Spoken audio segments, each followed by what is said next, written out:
The chat is populating.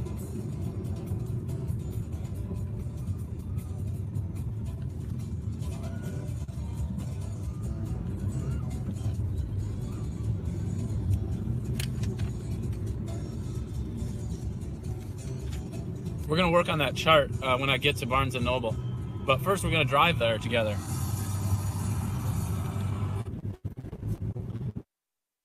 You know what that's like? That's like the Boomer and the Zoomer meme, where it's like the Zoomer music, and then now here's like the Boomer music. 30-year-old Boomer.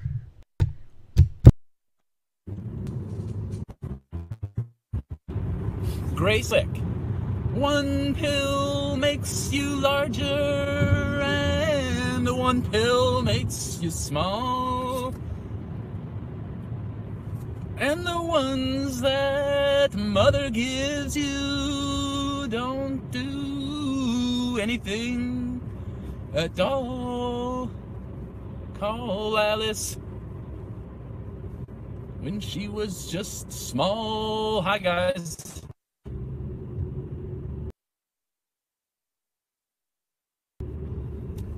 And then one day, do you remember like 9/11? Like, a lot of you are about my age.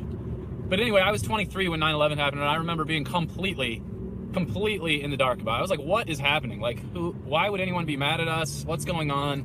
Had no idea. I had just lived a very basic, comfortable, protected life. I had no idea. And so,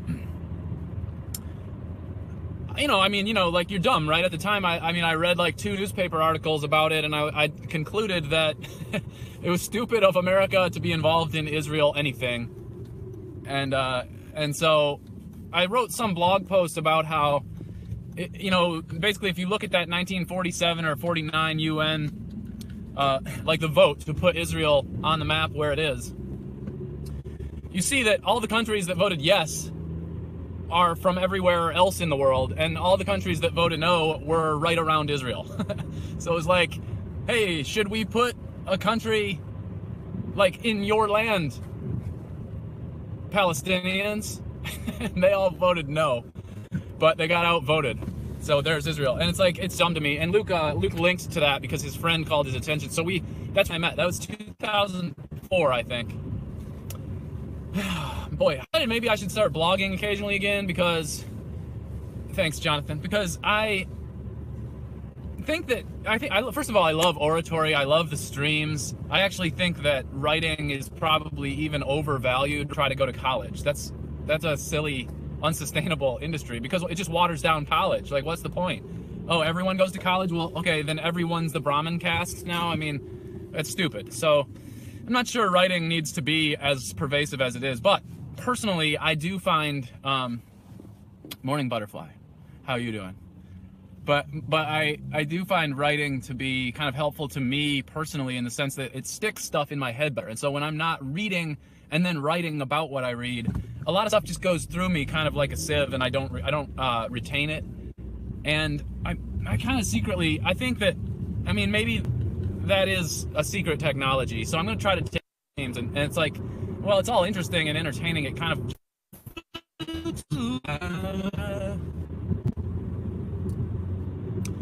just get a glimpse beyond this illusion. I always liked boomer music, to be honest, and I appreciate what Eki's trying to do, which is to pierce through to the next age I can't. I'm trying, and I appreciate it even intellectually. The music that he's playing, but I can't. Like my heart, I don't know. I don't know. I can't quite tap into anything anymore. You know, it's because in the 2000s I got into that dramatic emo music that kind of culminated with Bon Iver or something. It was like dead music. You know, it wasn't good for me. But anyway, here's what I was blogging about this morning, and I think I might start blogging again. Is okay, so going back to the very origins of Jewishness, it seems to be an identity that has as its basis anti-empire. In fact, yesterday in the chat in Luke's stream, I saw that guy Church of Entropy, who seems to be like a LARPing Hindu or something. I don't know. He's into whatever. And I like him. No hate. But he's got an eccentric view. But anyway, he said something I had never considered before, and maybe he's right, that the name Abraham even seems to be derived from the idea of Brahmin, which is the priest caste from the Indo-Aryan tradition, the Brahmin, but put an A in front of it and it would mean not Brahmin. So Abraham literally means not Brahmin or not priest class.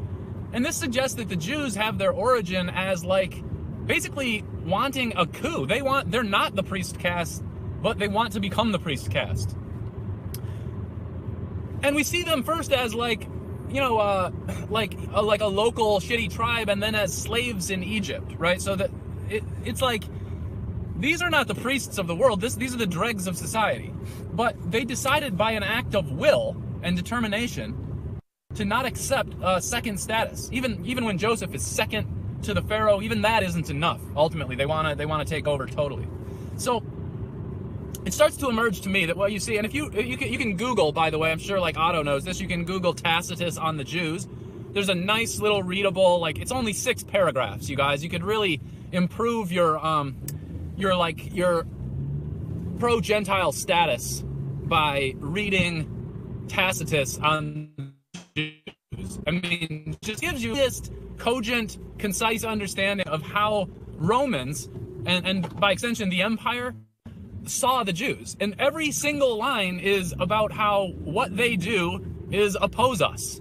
That's what they do. It's almost as if they invented all their values merely to be oppositional to what Romans took to be valuable and good. And I think that is sort of what they did. Now, whether God ordained it, or Moses or Abraham was a real prophet, I mean, it almost doesn't matter. But in practice, what you've got are a people who have counter-Roman values, you might say, or anti-Roman values. But here's what gets interesting to me and difficult for me in a way that I'm not seeing in a satisfactory way in the streams, which is that space-time, good question. Didn't the Jews precede the Romans? Yes, but I'm using Roman here in the archetypal sense, so it also means Egyptian, it also means Babylonian. It basically means any empire. So you can put Roman in quotes there. So just Rome. So there's a famous old saying that says, if you want water, go to Rome, because they have all the aqueducts and stuff. And if you want God, go to Jerusalem. Now this is the opposition that I think defines it is the magic key in a sense. It's the Rome versus Jerusalem thing. What's his name? Moses Hess wrote a book called Rome and Jerusalem in 1848. There's a recent book by Martin Goodman called Rome and Jerusalem that I also recommend. And so what I'm seeing is this opposition seems to go back to the beginning of civilization, and it hasn't been reconciled. And what's not clear to me is which side should I be on? I think that we all have got a tendency right now to kind of, you go well, if I feel like I'm not Jewish, then I must be pro-Roman, which means I'm a fascist, which means I'm counter-Jewish. And if you feel like you are Jewish, then you go, well, then I'm against the empire. The empire is anti-human, and I'm pro-human, so I'm Jewish, But the question is kind of is one of these views right, or are these the Tao? Maybe these things kind of are inevitable, that once you get an empire, you will have a need for Jews, because ultimately the empire will endlessly manipulate people as wet clay to maximize GDP with no limits if you don't check it. And so in some ways what Jews did is to finally put the check on that, to go no, empire, we will not be assimilated. We will take Saturdays off. We're going to circumcise ourselves. These are all, we're going to eat separately from you. No, hold on, Butterfly, because the thing is, it goes the other way, though, too, which is that once Jews make that declaration, once they go, we won't join you, what they've done is to say, we're better than all the rest of the empire dwellers. We're supremacists. And then that becomes itself a problem, because now they're their own empire. Now they're the ones saying, like, we're in charge of everything, and if you don't join us, you know, that's bad.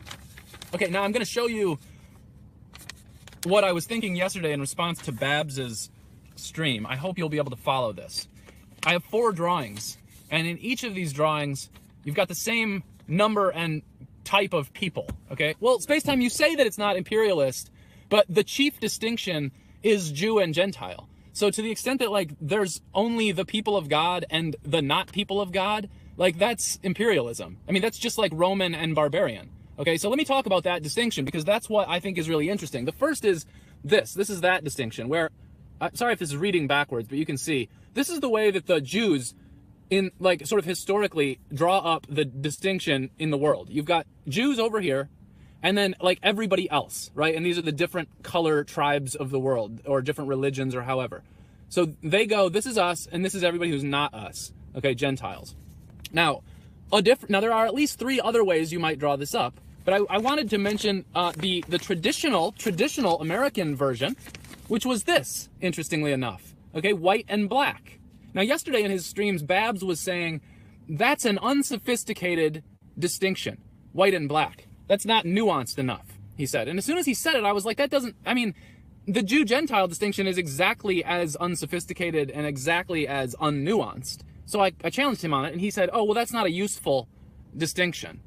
And I'm like, well, it's only a useful distinction, actually, because what it does, look at what we had in America was this, right? Through the 19th century. Now, I will admit, it's awkward, okay? But just, you can see in the law in America that, for instance, Jews had all of the white rights. They weren't 3/5, they weren't black, okay? They were counted as white. They had, like when that 1790 Immigration Act mentioned free white persons of upstanding character, that would have included Jews. So the traditional American version was white, that is whites, the orange, and grays, the Jews. These are whites, and then everybody else is basically black, okay? Now, yes, that's an unsophisticated and sort of arbitrary distinction, but notice what it was. It created a sense of identity for us. We're us, and everybody who's not us is over here, okay? Now, contrast that. Okay, so I do want to quickly respond to what he was saying. Basically, the reason why I said that wasn't useful, when I was saying that, I meant that isn't, like, anthropologically useful or even functionally useful in terms of establishing basic in-group, out-group.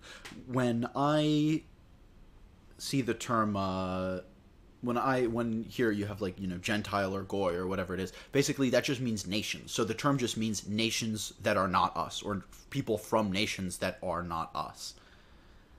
Effectively, I kind of perceive it as similar to, what is the Japanese term? Is it Gaigokujin or Gaijin? Meaning sort of outsider, other, foreigner, you know, term meaning like stranger or something. Like Arabic, you know, there's ajanib for an outsider. There's what's it called? There's a Rama equivalent. I forget what it is. I think it starts with a G.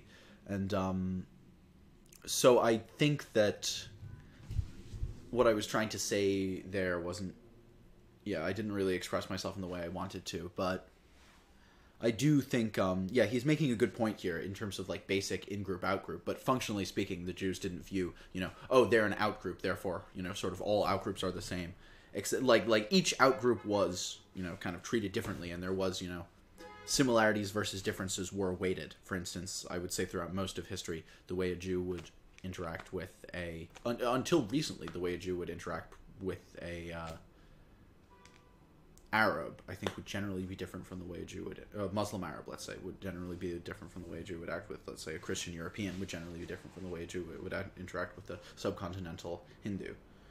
But I think he's making a good point here, so I'll let this continue. That with America now, which is 2018, and you get this, right? You get just the kind of, just this nonsense idea, and you see the Jews are supposed to be, like, mixed in here with all the rest of us. But it's like, are we really all just one big tribe now? It turns out no, right? You start to see that these 3 are going to work together and these 3 are going to work together, and it's all going to fall apart. Now, I have one other version I can show you, which is the classical Christian version of identity, which goes like this. Look at this. Christians here are a tribe, and then non-Christians over here. And notice, it even divides the Jews. You've got 2 Jews on this side, but one who took baptism and got converted over here with the Christians. So Christian and heretic, or Christian and non-Christian. So a part of this is, in all of these versions, you get the distinction, the chief distinction, a dualistic distinction that goes like us and them. This is the Carl Schmitt basic distinction. And Jews started it. That's the point. They started it by saying, we're us, and literally everybody else is them. They didn't care that they were, less than 1 million people 3,000 years ago, right? They didn't care that, it was, I mean, that's an absurd thing to try to do. It's a crazy, coup where you've got, at the time, by the way, you've got the world's, priest caste would have been from the Indo-Aryan tradition was not Jews.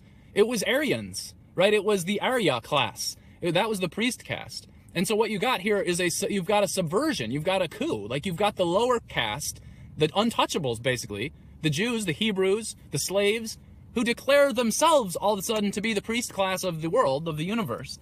And amazingly, it seems to have worked.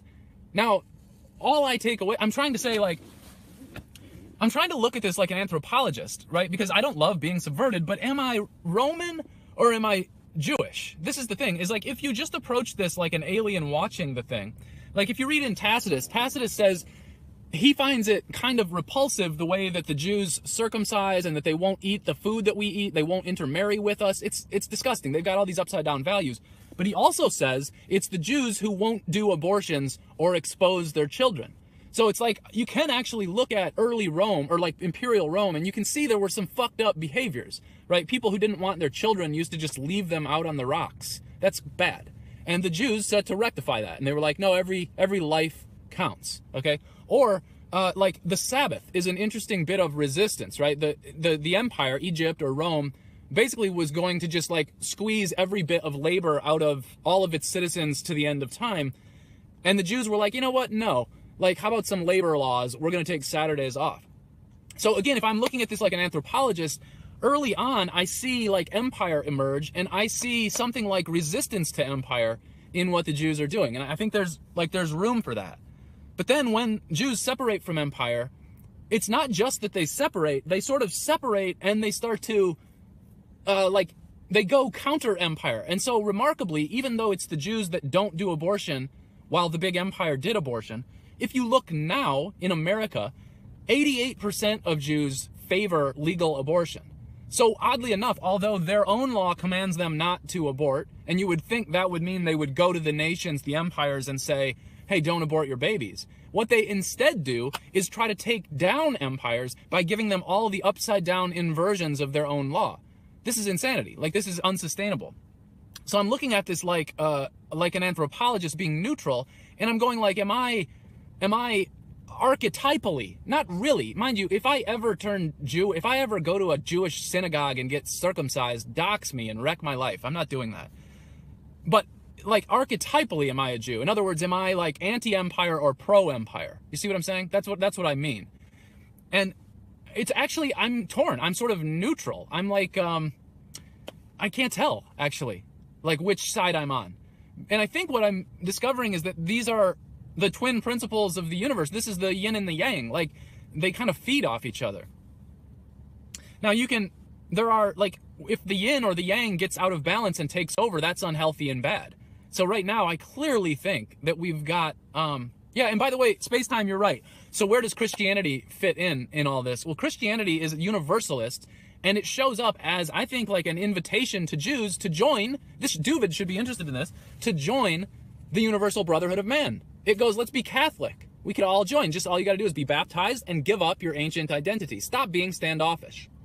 And it's not Roman. This is the interesting thing. It's not Roman in the sense that it's not about maximizing GDP, right? It's universal in the sense that it worships God and what's true and what's human and love and all those things. So this would be like empire, but empire 2.0, like human empire. And I actually do think that Christianity is an interesting attempt. It's the most interesting attempt to reconcile these two modes, which are the empire and the Jewish, the Roman and the Jerusalem. But I can't, for the life of me, I don't think you can finally reconcile these two things, which is why ultimately Christianity should and does preach conversion to the Jews. It goes, look, you're not a part of the human family. You're not a part of this love empire unless you accept baptism and accept Jesus as your Lord and Savior. And they won't. So in this standoffishness, what they're doing is they're kind of preventing the universal brotherhood of man from emerging. And ultimately, what they're waiting for is for all of us. I know, Glib, like, and that's Jewish. Like, that's, I mean, I get it. So, like, in what seems true to me is that at the end of, like, say Jews take down all the bad empires, all the anti-human, even the love empire, they take down Christianity, they take down Rome, Babylon, Egypt. At the end of time, what they're waiting for is for us to all become Jewish. But it seems to me, I'm not sure that there's any positive content to Judaism. Because in its roots, all it is anti-empire. It's just anti-empire. Jews hate idols, but they don't love anything.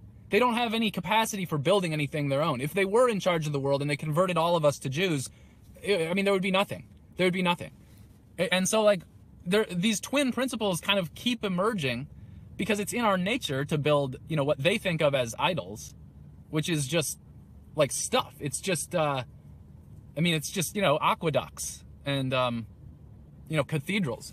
And I'm like, I think this is the, you know, for me, like, I mean, I do understand, right? Nothing's going to last forever. Even the pyramids will crumble. And, like, in some ways, the point here is that even if you holocausted or showed all the Jews and they were all gone, you would still have Jews, because you would be trying to create like you would try to create like you know, a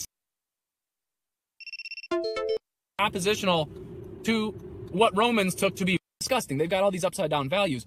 But he also said, like, this is opposed perfectly by Christianity, which goes, no, when eternal city.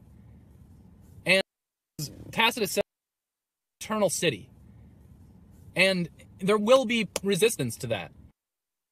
To try to create, because you holocaust me, like, in some ways, the point here is that even if you holocausted or showed all the Jews and they were all gone, you would still have Jews, because you would be trying to create like you would try to create like you know, a stable Rome, like an eternal city. And there will be resistance to that. And that resistance is Jewish. Like, that's what it is. That's God saying, like, resistance. It's interesting that Judas, who always loves me, is today mad at me, which makes me think maybe I'm onto something here. Okay, so some unresolved questions, like, did God in some sense want this? Like, is this an ontological reality? Or are Jewish rabbis sort of just the chief strategists of anti-empire people? You know what I mean? They're just the chess masters who are trying to not get subsumed constantly by empire. And, like, see, the other interesting figure here is Judas. The other interesting figure here is Jesus, where it's like actually Tacitus says that Jews won't take any depictions of the gods. Like, they have a purely mental conception of God. And I think that's exactly what I mean. A purely mental conception of God is just a negative conception of God. It's just to say, like, God is nothing. God is like, it's... Yeah, this is the whole Maimonidean thing, basically. God cannot be described. Any human word that you can come up with cannot be applied to God. Yeah, and I'm not sure if Monique has read Maimonides talk about the indescribability of God, but I think that he should definitely check that out, because he's kind of touching on that here, I think. It's not anything, so you can't depict it. And this is, like, the perfect... Like, this is opposed perfectly by Christianity, which goes, no, when people ask, like, what is God, Jesus goes, I'm God. Like, look at this, right? And then now you have an image for it. And then, you know, from that you can derive a whole history of art and a whole aesthetic. But without that, without a singular instance where you go, this is God. If you don't have that, you know, you kind of don't know what the hell you're even worshiping. Now, maybe Jews would say, like, the law is God, or, like, the temple is kind of the manifestation of God, or the mitzvah are God or something. But I think of Jesus as just, like, the fulfillment of that, right? I mean, he was a law-keeping Jew, and they killed him for it. And that seems bad to me. So a good question, a good, like, metaphysical question would be, like, why do Jews think you can't depict God? And it seems to me the answer to that is because they have only a negative conception of God. And that's because everything in the world crumbles. And so they think, like, something like, their attitude is like, let it crumble. Or crumbling is, like, all that there is. But like, again, that's deconstructive. Whereas I want, like, there's a part of the human spirit that requires construction. You know, I'm not an animal, and it seems like Jews just want to be animals. They just want to tear everything down forever until we're just like living on manna from heaven. Okay. Oh, I'll check it out, Plasma. Thanks. This is a pretty hot video. I might delete it later today. But I want us to think about how, remember how Babs said the white-black distinction was, he said unsophisticated and kind of dumb and bad? I actually think it's great and good. Like, because what it did is it created a meaningful identity for whites. You know, just like Jew, which is a construct, right? It's what? They were the people of the 12 tribes or something, but they came together as one identity under Jew, and opposed to that was Gentile, which is everybody who's not us. And I think that's okay. Like, I think that if you don't do that, then you don't have an identity. You know, I think, like, and it can be flexible. Like, that's why, like, these debates about, like, what even white is. I mean, you can do the same thing to Jews, like, what even is a Jew? But ultimately, as long as you retain a sense of in-group and out-group, you do have an identity. And of course, this is why Jews very much worked hard to deconstruct white and black identity in the 20th century in America, right? They couldn't accept, this is what I was saying to Babs, they couldn't accept honorary white status, because under honorary white status, it made them into kind of nerdy whites. Like, we said, you're white. I mean,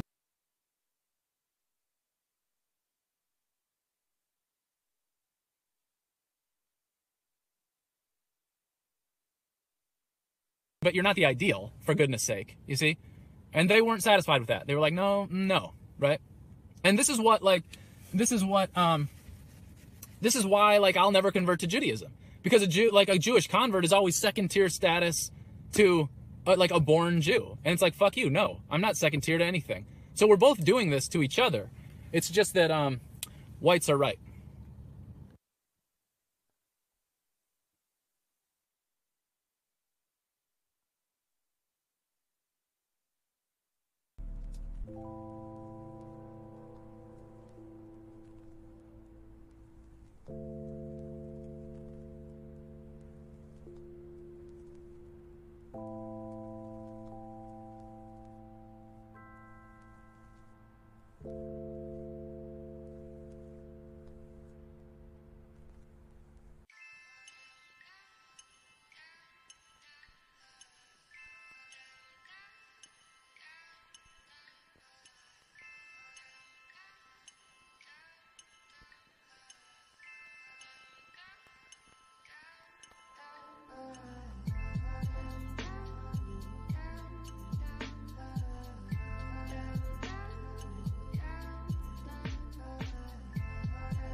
Okay, so this is an interesting point, and this is something that I actually talk about a lot in sort of a lot of some of my private conversations here. So basically, no, Monique's channel is gone, unfortunately. So basically, how do I get the camera on?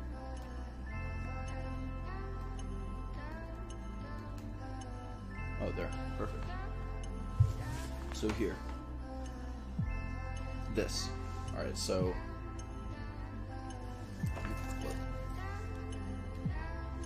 here we have the black to white monoaxial gradient here, or whatever. Okay, so wherever the delineation is drawn,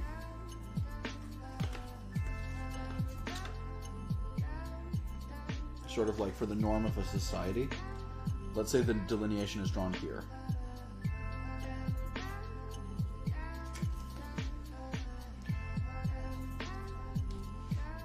That would make Jews basically fall here as this kind of semi-European population right here. And it's like, would you rather be like a slightly scuffed, like a scuffed white, or would you rather be like a light other or whatever? or something like that. And I mean, lightness isn't really the way that these things are measured, but yeah, it's interesting. But okay, so let me get rid of this. Yeah, I don't know. I just think that also because yeah, there's a lot that I could say about this, but yeah, I want to.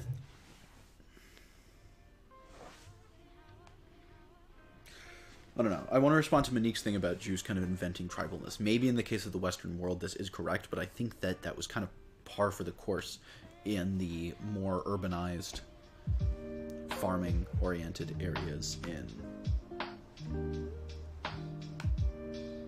West Asia, Northeast Africa, etc., where communities were more tightly packed, therefore things were more tribal, resources were more abundant, the weather was nicer. I mean, this is a very, like, kind of biological reductionist view, but if you look at the ancient Egyptian civilization, they called themselves, like, the race of man. And people would always... And it wasn't just, you know, people... Maybe this isn't true for Europeans. I don't know that much about European history, but a lot of ancient peoples, you know, people during the Bronze Age time period, people during the... until fairly recently, would call themselves the people.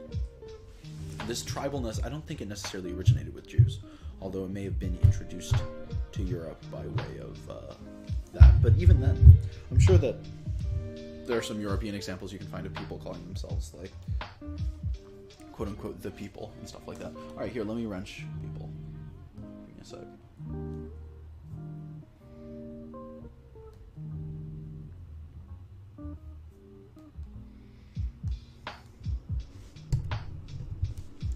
Give me a sec.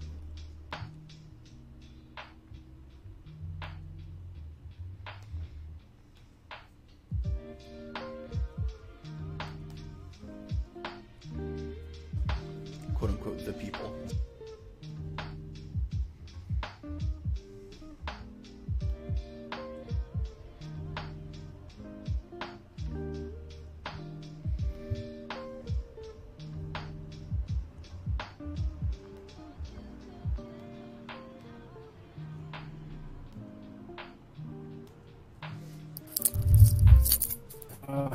I just wanted to get this down because I'm out here walking, it's freezing.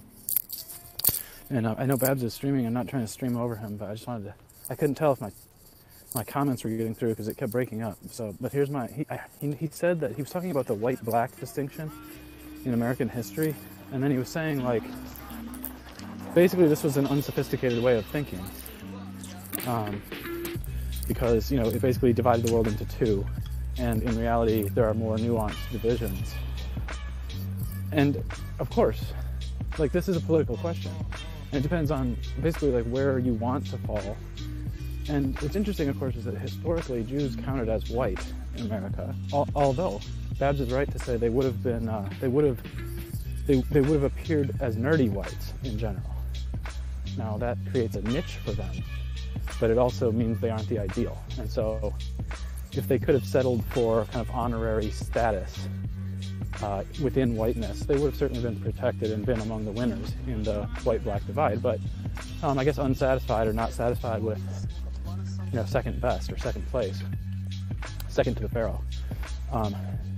They insisted on sort of defining our categories and actually deconstructing them for much of the 20th century. So I was thinking, well, as soon as Babs was saying that, it's like he's right, but isn't that exactly parallel to the Jew-Gentile distinction, which is absolutely central to the Jewish identity? I mean, and it's like, well, so what that is, or what... I don't think the Jewish identity is necessarily... That's more central to Jewish identity than other tribal identities. The us and them in other tribal societies. Like, if you look at another tribal in-group preferential society, I don't think it would necessarily have that trait more... Or, sorry, less rather than Jews. I don't know, though. But what I do think is... You know, there are distinctions made that he should take into account. Like, there are concepts of, like, you know, Westerners, Arabs as cousins, you know, other kind of peoples, even from a theological perspective. So, I think he's largely right. But yeah, it's a political thing. And the thing is, with the larger groups are, you know, if you have these two big pools, the white pool and the black pool, let's say you have a Jew or a South Asian or an Australian Aborigine introduced to the mix. These groups are both going to have sort of, let's say, their ideal image from a sense of like cultural mores, but even from a sense of purely looks, or even something like, you know, the heritable parts of genetic attributes, you know, however much is heritable. Like, if you kind of catch what I'm saying, it's hard to explain, but well, it's not that hard to explain, but I just can't be bothered. But yeah, I think, you know, the larger, if you have two big groups, the white pool and the black pool, these groups are both going to have either one or a small set of ideals. And the more diversity there is, I guess, the more people are going to fall short of these ideals or be unable to attain them, simply be, I wouldn't say second class, but yeah, kind of weird knockoff versions. And I mean, some might say, that's okay, well, yeah, embrace weirdness, embrace queerness. And that's where this whole kind of like queerness thing comes from, this whole kind of outsider thing comes from, and that's why so many Jews or people of Hebrew descent or people of descent from other minority groups in, let's say, a Eurocentric society are into like the whole queerness. It's because it's that outsiderness. There needs to be an ideal, or else someone ends up as an outsider. Frankly, I think this is why the easiest answer generally seems to be repatriation and sort of indigenous self-determination, because then everyone can have their own community on as small of a scale as possible, you know, starting with the small tribal familial communities, then, you know, moving up you've got villages, towns, cities. Moving up you have like kind of nations, kind of ethnic groups, which might be consolidated into a state or federation of city-states or monarchy. That seems like the best solution to me, because that way everyone will be able to, at least in this kind of raw and aesthetic way, be able to have an attainable ideal that they can strive for within that society, as opposed to just being like, okay, well, here I am, you know, I'm this outsider, or I'm this second rater, and like no matter how well I do, I'm still going to sort of be stuck in this niche, as he described it. But let's go back to Monique. What that was, what the white-black divide was, is it, as soon as Babs was saying that, it's like he's right, but isn't that exactly parallel to the Jew-Gentile distinction, which is absolutely central to the Jewish identity? I mean, and it's like, well, so what that is, or what that was, what the white-black divide was, is it was whites establishing an identity, an in-group, and an out-group. You know, you're either with us or you're against us. You're one of us or you're not. You're a Jew or you're a Gentile. And it's interesting. I mean, I'm not faulting Babs. He's actually, I mean, he's helping me think. That it's a good sort of anthropological analysis. But of course, it comes down to, you know, in what way does it create winners and losers, depending on the way you set things up. And, you know, it's like, for instance, I mean, I think we could, like, you know, right now, a lot of anthropologists or Jews in general will still be going like, well, what even is white? You know, and what they're doing that because if the world divides into white and black, that leaves kind of no place for the Jew except as a nerdy white. But in the world where there's 1,000 different tribes, it's sort of a scramble then. And, you know, given Kaufness, Jews can come out on top. So, I mean, I think it's a distinction between Jews and Gentiles, but then they also will draw distinctions between, like Goys and Schwarzes or whatever, right? There's a difference between Goys and Schwarzes. I like that. I think I know what he's saying. He's talking about a difference between like Westerners and, you know, I mean, Schwarze obviously is a Yiddish term, you know, Kushi, recent Hebrew term, but there was always the concept of, yeah, this is what I was saying earlier, like, you know, Arabs, cousins, you have Arabs cousins, you have, you know, Europeans, Judas likes to call them Esau, you have, or is it Esau or Edom that he calls them, maybe both, and you have, yeah, all the sorts of different distinctions, like we were trading fairly early on with East Africa. That's actually where the term Kushi comes from. It comes from the Kushites, Kushite kingdom, Kush being an old school name for the East African Horn. Let's go back to Monique. Sets of Gentiles. But the point is that given the Jew-Gentile distinction, it always presupposes that Jews are, God's chosen people, and the rest of us aren't. I'll check these suggestions when I get home. I just wanted to get this down before I forget it. All we need is self-determination. We need it for every nation. This is the Slamthropology special. Monique is great because all of his stuff seems to be personally existential for him. I agree, Spacetime TCR.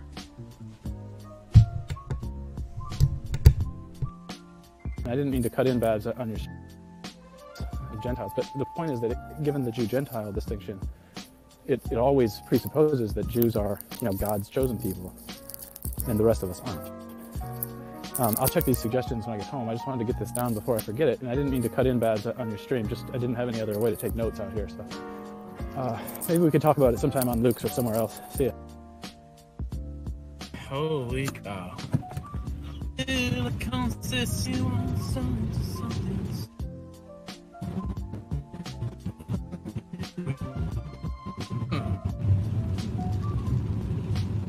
go-kart mode. Don't even ice accumulating. Nighttime. Fog on the windshield. But I'm about 4.5 hours into Franco Zeffirelli's peak aesthetic Life of Jesus. And if you've never seen it, man, what a thing to see. And thanks for the thumbs up. Must be one of my regulars. And there's these lines. You guys, man, it's really amazing, isn't it? Never ever told. Just to think about how long. Yeah, I'm just gonna do this for 10 minutes. Is that what you mean? Just not a very long stream here. I'm just driving to the grocery store. Glib Medley says Monique is becoming a character in a lost Philip K. Dick novel set in the burbs. And I was saying I was just watching Franco Zeffirelli's Jesus of Nazareth. And man, first of all, he does a great job in the Vipers and the Pharisees, And he's got Olivia Hussey, the girl who was, you probably know from Zeffirelli's Romeo and Juliet, playing Jesus's. It's 6 hours, Meth. I think it was a TV series, but it's got all the good actors in it. And it's what I was gonna say is that it's a pretty good approximation of I go back and forth between being theologically inclined and not. But when I watched this movie, it was this marginal colony in the Roman Empire, and they had their own god, and then the weird balance between Rome and the Sanhedrin, and Caiaphas and Pilate and all these Nicodemus. It's just a good sort of historical look at the thing. And of course Jesus has the brightest blue eyes. But one of the things that struck me in this one, I think Zeffirelli does a good job with some esoteric material where he's and I think he might have gotten this from Nikos Kazantzakis, the Greek writer in the 20th century who wrote The Last Temptation of Christ, and there's also that movie. And a couple of thoughts. The thing about the Son of God as a title is you have to remember that pairs nicely, the way we talk about wines and cheeses, that pairs nicely with looking at the parts where Jesus says you must be born again. You can read, I think it's his conversation with Nicodemus that's the best. It says you got to be born again if you want the kingdom of God. And I grew up hearing backdrop talk about this born again stuff, and when I heard it, it was always kind of completely fanatical. I thought of the Westboro Baptist Church. I thought of real Jesus freaks. And when I was growing up, these were country bumpkins, and I didn't want to have anything to do with them, But the older I get, one of the things that Jesus says at one point is, you must be born of water and the Holy Spirit. And in other parts, he says, he who does not hate his mother and father, sister and brother, yea, even his own life, cannot be my disciple. So this all kind of starts to accumulate into this view where, what really is going on, I think, has something to do with him saying, it's not, if you take your birth and you think of it as a caste or a class or or a race, even, he would say, or an inheritance in the kind of Ebola sense, I've been reading a lot of Ebola, then you're kind of you're a once born. You're kind of, spiritually, you're kind of basic. So what he's saying is there's this second birth where you take not your mother or father for your mother or father, but rather you're the child of God. And when you think of it in these terms, now this is obviously heresy. Okay, hold on to your seats there, Quid, because I know Quid's pretty orthodox, I think, and I'm saying some rather unorthodox stuff here. But I'm sort of talking along the lines of like kind of Gnostic, heresies, or even Arian heresies here, where the idea is that Jesus himself is basically saying what he says in John 10:30, I and the Father are one.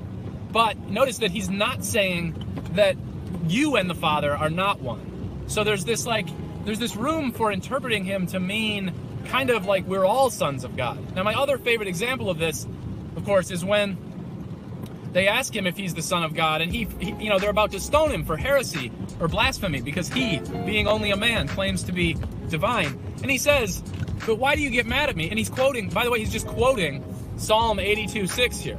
He's quoting it directly. It says, he says, why do you get mad at me when, I think it's David, right? When David in Psalm 82:6 called my Lord, Lord, or something like that. There's this line that's like confusing, where basically the point of it is, like, read Psalm 82:6, read the commentary on it, and like think about what it would be to make, like, what if what Jesus was doing was making a generic statement about how we can all be, if we get born again, we can all be like children of God, instead of the Jews saying like they're the children of God, right? They're God's people. No, Jesus says anybody who gets born again. Now, to understand what this means, this second birth, Nicodemus goes, what? Can a man go into his mother's womb again? Like, how can that happen? And Jesus says, no, you have to be born again. Or like he says, no, whatever is born of flesh is flesh, but whatever is born of spirit is spirit. So we have to think about this. And I also just wanted to say real quickly, yeah, I'm reading Evola, and man, holy shit. Again, I just want to say, like, what the hell? Like, why? It just drives me crazy because, I mean, I was a student. Like, I spent my whole 20s trying to learn stuff. And all of my teachers were like, read Foucault, read Baudrillard, like, read Jean-Francois Lyotard. And I'm like, fine, and I'm reading all this stuff. And not one of them could have said to me, hey, it sounds like you'd love Evola, however you say it. And it's like, hell yeah, I love it. Why did no one tell me to read this? It's amazing. He talks a lot about how the relationship between kind of like the rulers, the worldly rulers, and the priest class, and this kind of double bind they're in, like where they're both like, ultimately the priests have to kind of kiss the feet of the kings, but the kings have to know that the priests are really like their mother. So it works kind of both ways. And he also says that this second birth, he calls, like, he says the Upanishads talk about this, the Rig Veda, like Buddha, Jesus, it's in there. It's in all the traditions, this born again thing. Even Plato, right, who talks about the philosopher kings coming out of the cave. These are the ones who have to be our leaders. And so what Evola says is that, like, this is where, from these people, from these saints, these born again, like these saints, from them and their minds and their experience come our saving rites and rituals. And it's only when, like, we understand that and we accept those, we accept the laws, the rites, the rituals as coming from God, that we can be saved by riding on their lapels, kind of. So it's like a real thing. You have to believe that the law has its source in, like, high metaphysics, and only the priests can deliver these things. And then he also says, if you change any of these rites, these rituals, they don't work at all. So think of, like, Vatican II. Think of changing the high mass to this garbage that the Catholics practice now, where they all speak in different languages and the priest turns around. Well, this changed the rite. This changed the ritual. This changed what saved us. Think about that. One more thing I was just reading tonight, you should Google on the etymology dictionary, which is, of course, free online. Google the word hierarchy and notice that it's on a spectrum with anarchy. Hierarchy and anarchy form a spectrum. Do you understand? So anarchy is just the lack of hierarchy, and hieros means sacredness. So in some sense, the anarchists, the Antifa freaks, are all demonic, anti-sacred people, and the people who are calling, and by the way, the egalitarians are anti-hierarchy.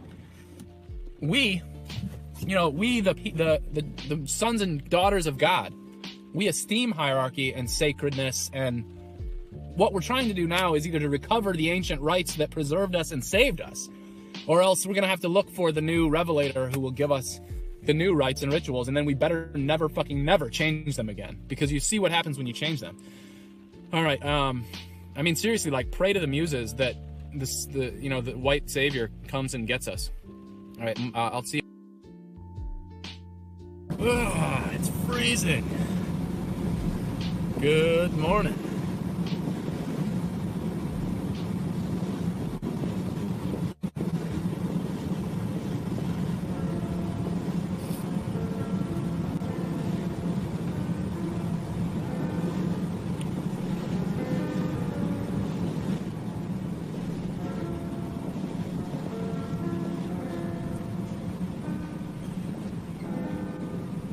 I'm just waiting for the frost to bug off my windshield here. I can't even drive. Look at this. Just waiting for the frost. You know. Yeah, someone tried to subvert my windshield while I slept. Jack Frost, maybe. Mostly just opened the chat box this morning. I don't have terribly much to say. There's a new road around here, so it doesn't take me as long to get to work, which is nice. But it's a toll road, so I'm broke. Let's see, I did have one thought now. And that was, oh, did you ever, this is just sort of spiritual teaching from Grandpa Manic. It goes like this. Did you ever like spend your whole 20s doing something, and then it kind of seems like it never really came to anything and nobody really is impressed? Well, and I'm not talking about playing guitar, but like, I think Eki did this too, and so I thought I would say a word or two about it. And I think that probably there's an equivalent for everybody, but I could say reasons. I mean,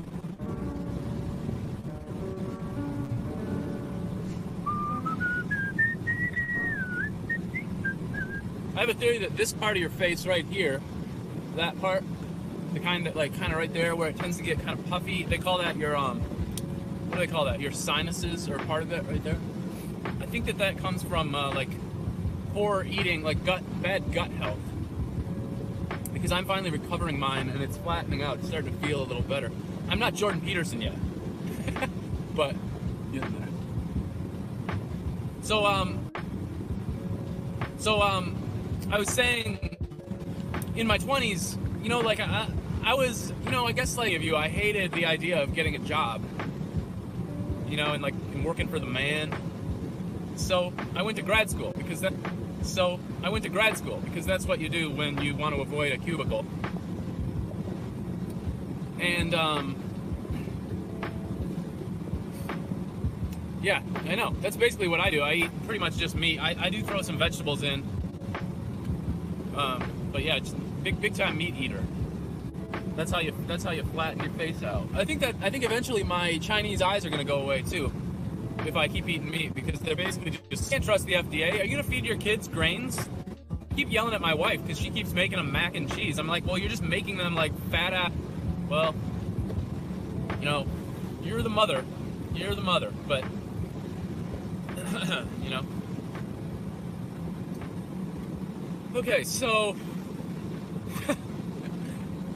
it's just esoteric talk this morning. Plasma, good morning and welcome. I mean, I think, man, that religion is merely it's at once absolutely true and also merely a register to speak in, if that makes sense. I mean, almost all of the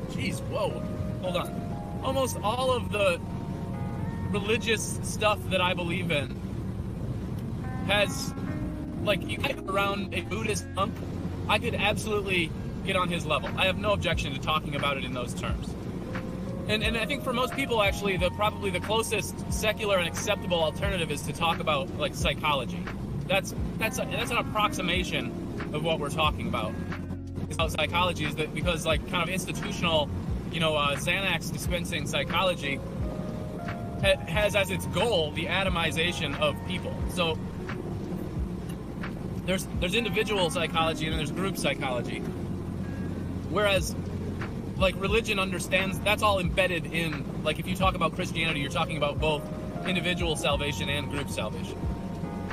I was thinking the other day that, like, you know, literally at some level, getting baptized, you know, repenting, not clinging to the law, all that kind of stuff, literally saves your life as an individual and the life of your people if you're interested in not getting genocided. That's how, I mean, that's how it worked. That's how Romans finally, like, that's why Italy isn't quite as brown as Egypt now, because they accepted the baptism of Christ. But it's like, what I'm saying is that it wasn't magical. There's nothing exactly supernatural about it. It's actually just, it's natural. It's like, it's the order of things. But yeah, I respect, man. And what I was gonna say is that I spent all of my 20s. First of all, I think I've told this story before. I had sex with some thought when I was 20, finally, after being about 5 years. I mean, and I made an effort, you know. But eventually, they get you drunk on Valentine's Day and lure you into the shower or something. So having done that, like, you have to face the question. And for me, my reaction was to try to answer the moral question, starting with sex, you know, which is the one that first sort of really tripped me up. And that sun's bright. Hold on, I'm gonna turn the corner in a second here. And I think that's what got me, like, first of all, it's weird because my like conclusion. What the fuck? Oh, my conclusion after like about a week of study. This is what happens when you're a sophomore in college. You know, you go like, I just had sex with a girl. Is God going to strike me with lightning? And then you like read, it's all okay. And then, you know, so like your first go round, I think this is probably true like almost of everybody. Your first go round of like thinking about metaphysics is almost always just self-interested. It's almost always just like justifying whatever you're already doing. I would be surprised if most people didn't go through a week-long phase like that. So I did that. But then what it did is I read it all, and then I thought I was like so smart that I was like, oh, okay, there's this guy, he was Jewish, he didn't obey the law, he told us we were all fine, he was a cool hippie, I'm a cool hippie, basically I'm gonna be an atheist. And so for like 10 years, I kind of labeled myself an atheist. Now in retrospect, I think some mental magic was in effect there, and this is what I want to talk about today. Is that basically there's this deeper rhythm in our life that's doing things wiser than we're aware that it's doing. So you might call that the subconscious if you want to stick to psychological terms. That's fine. But for me in my 20s, calling myself an atheist, my very next inclination, strangely enough, was to start reading about all the esoteric mystical traditions of the world, because I thought, well, they're all the same, they're all trying to sort of say the same thing, you know, and I'm going to get into Buddhism or something. And so, you know, I read, like, I would say the basics for me of Buddhism were like, you got to read the fire sermon, the Diamond Sutra, the Dhammapada, Zen Mind, Beginner's Mind, and maybe some Jiddu Krishnamurti. So, you know, you read all that and it's like, wow, like, holy shit, like, this is true, life is suffering. And then you start to realize that you can actually, like, you can kind of pop out of your mind when you're suffering, you know what I mean? There's the detachment, and it starts to help suffering cease or minimize. It's pretty awesome technology. So, you know, I started meditating some. I spent a lot of time in my 20s reading books by philosophers. And when I was in my early 20s, I kind of confess, I did think of philosophers as like college professors who were just really smart, you know. Now, at the end of my 20s, I started to discover, there's a book by Peter Kingsley called Reality that I really admire and like. And Kingsley identifies Parmenides, the pre-Socratic Greek philosopher, as kind of a, first of all, like the father of philosophy, but he insists, the father of philosophy proper, which is nothing, excuse me, I'm sucking on I got the thing, throat thing. Modern philosophy is almost like a demiurgic creation to keep us from doing real philosophy. Like, real philosophy is... Hold on, I'm taking this new road. I've never been on it before. Real philosophy is much closer to shamanism. So, like... So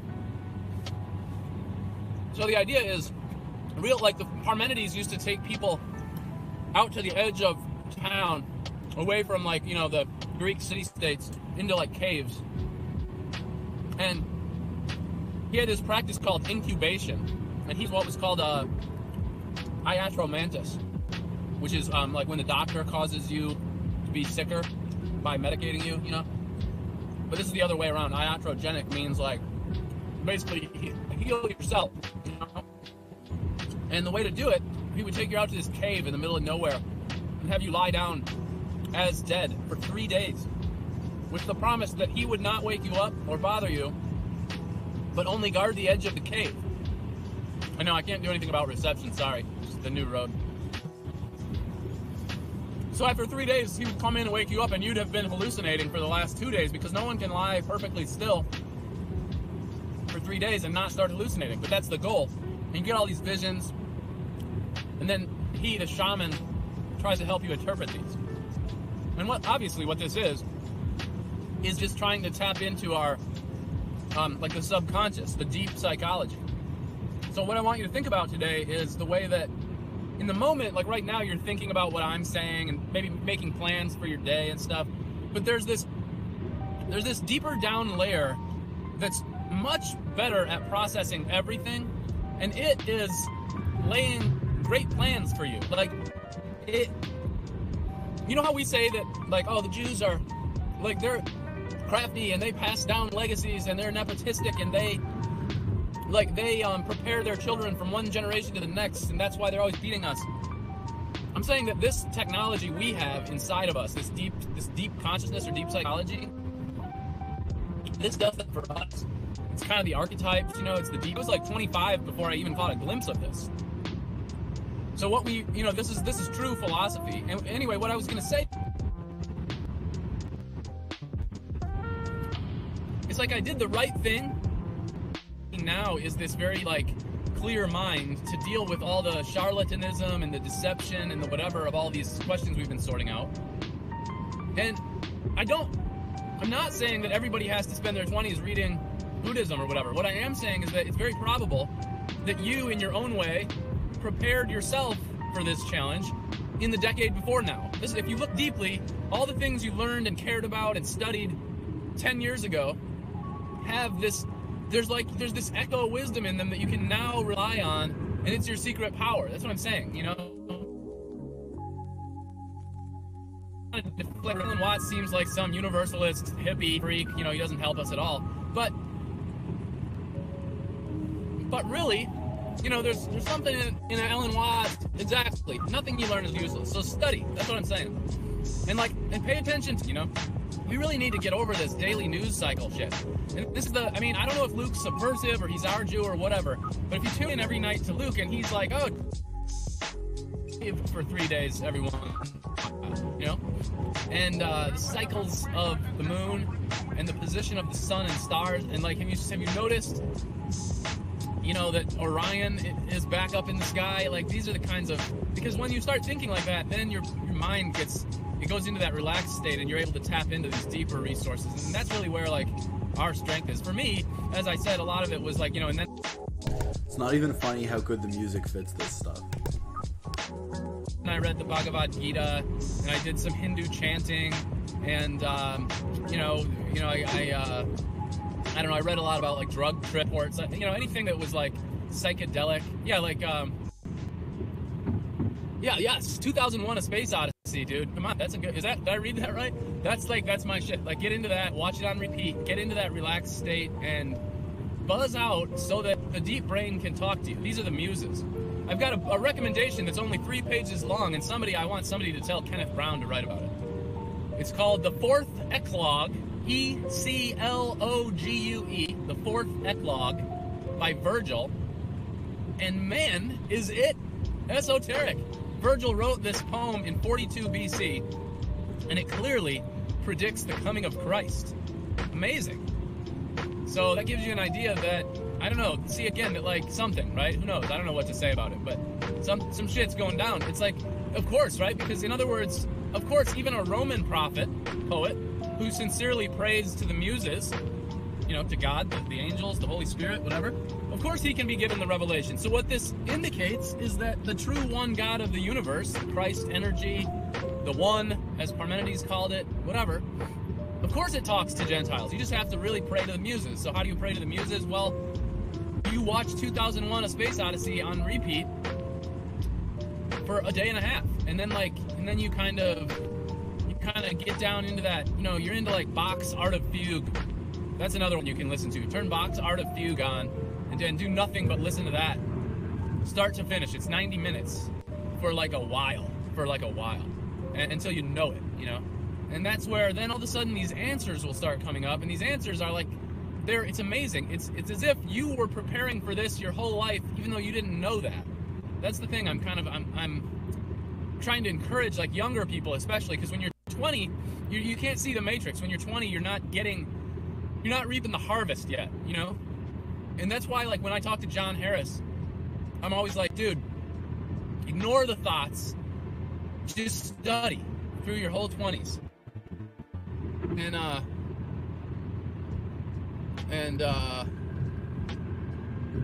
Hold on, what are we arguing about?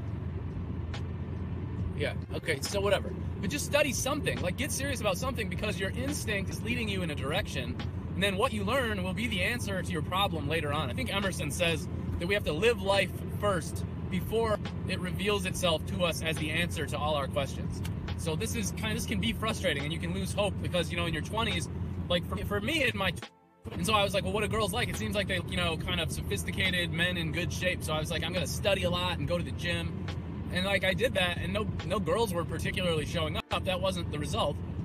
But I am seeing that, you know, 15 years later, having good body like awareness and a lot of this reading, it all really has helped me to piece together like kind of where we are in history and how to survive it. The other thing is, somebody asked me about why I used to always be wearing the shawl, like the blanket or the scarves and stuff. It's because I had this skin thing that I went to dermatologists when I had this little patch of a skin rash, and they started giving me steroid creams, and they piled them on, it kept getting worse. It turned out it was an iatrogenic condition. They were making it worse, and it's a hell of a thing to try to escape from. It's called red skin syndrome or topical steroid addiction or something. You can look it up on itsn.org, ITSA. Watch out, because they'll make you sicker in some cases, you know? Like, for instance, some people will say, type 2 diabetes, you gotta go to the doctor and get medicated. It's like, no, you need nothing but meat and celery for a month, and you're type 2 diabetes. I was saying that when I was really sick with that skin thing, I went to an Ayurvedic doctor, an Indian traditional doctor, because, you know, obviously the Western med wasn't helping. And she gave me the right solution. She said, here's what you should eat, you know, this will fix you. But she didn't have the, I don't know what to call it, like the self-trust, I guess, to tell me to quit the medicine that my Western doctors had me on, and so it didn't quite work. Whereas, like, you know, that was finally the key to it. When I finally did that, I've been almost totally better since then, although it took, you know, 2 years of nonsense to try to get through it. But the, oh crap, I missed my turn. But the point with this is that the body itself, like, it can be a physician. The body itself, like, has the answers that you need, and at the level of like ban whoever is a Jew in here. If you trust the body, see, it will deliver for you, but you have to like set an intention. You have to go like, body, you know, I want to either be healed, you know, put in your part. And it rewards you. It really does. The body, and what do we mean by that? We mean the blood. And you don't need a physician or a psychiatrist. You know, you don't need that, because your body is that. Listen to it. You know, if you've got some rash on your forehead, it's indicating something. It's not random. There's nothing random in your body. Whatever your malady, it's also your salvation, you know? Like, find what's off, and then like investigate it and find a solution, because that solution is the path. Like, that's the path to walk to get better, and we need to get better. And it's free. You know, it's free. You don't have to pay any tribal physician from India or elsewhere to, like, you know, give you medicine that you don't need that makes you sicker. So yeah, so what I'm saying, study hard, because it almost doesn't matter. Whatever you're drawn to, whatever you think you should study is the correct thing. It's in your body, it's in your blood. You almost can't go wrong as long as you have sincere intentions, and you keep your eye on, you know, the long calendar, not just the day-to-day, but check in like once a week or so. You know, check in with yourself. Am I making progress? All right, everybody. Yeah, sorry, it's Privada. They just built a new road I'm taking. I don't think there's good connection yet.